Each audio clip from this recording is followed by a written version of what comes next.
વાત કરીએ વર્લ્ડ કપની। આઈસીસી વર્લ્ડ કપની ફાઇનલ મેચ 19 નવેમ્બરના રોજ અમદાવાદના નરેન્દ્ર મોદી સ્ટેડિયમમાં ભારત અને ઓસ્ટ્રેલિયા વચ્ચે રમાશે। આ રોમાંચક મેચ જોવા માટે વડાપ્રધાન નરેન્દ્ર મોદી અમદાવાદ આવશે। તેમની સાથે દેશના ગૃહમંત્રી અમિત શાહ પણ મેચ જોવા માટે હાજર રહેશે। અમદાવાદમાં નરેન્દ્ર મોદી સ્ટેડિયમ ખાતે વર્લ્ડ કપની 2023ની ફાઇનલ મેચ રમાવાની છે। આ મેચ વધારે યાદગાર બની રહે તેવા પ્રયાસ કરવામાં આવી રહ્યા છે। ભારત અને ઓસ્ટ્રેલિયા વચ્ચે રમાનારી વર્લ્ડ કપની ફાઇનલ મેચમાં વડાપ્રધાન મોદી ખાસ હાજર રહેશે।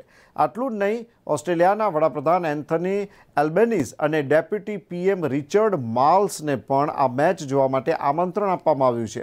આશા છે કે ઓસ્ટ્રેલિયાના વડાપ્રધાન અને ડેપ્યુટી પીએમ પણ અમદાવાદના નરેન્દ્ર મોદી સ્ટેડિયમમાં મેચ જોવા માટે આવશે। જોકે હજુ બંને તરફથી પુષ્ટિની રાહ જોવાઈ રહી છે। ઓસ્ટ્રેલિયા 8મી વખત ફાઇનલ રમશે, જ્યારે વર્લ્ડ કપમાં ભારતીય ટીમ આ 4થી ટાઇટલ મેચ હશે।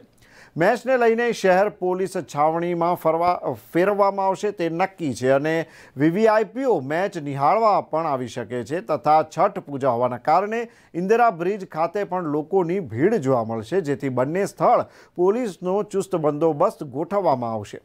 એરપોર્ટથી સ્ટેડિયમ સુધી વીવીઆઈપી મૂવમેન્ટ રહેશે।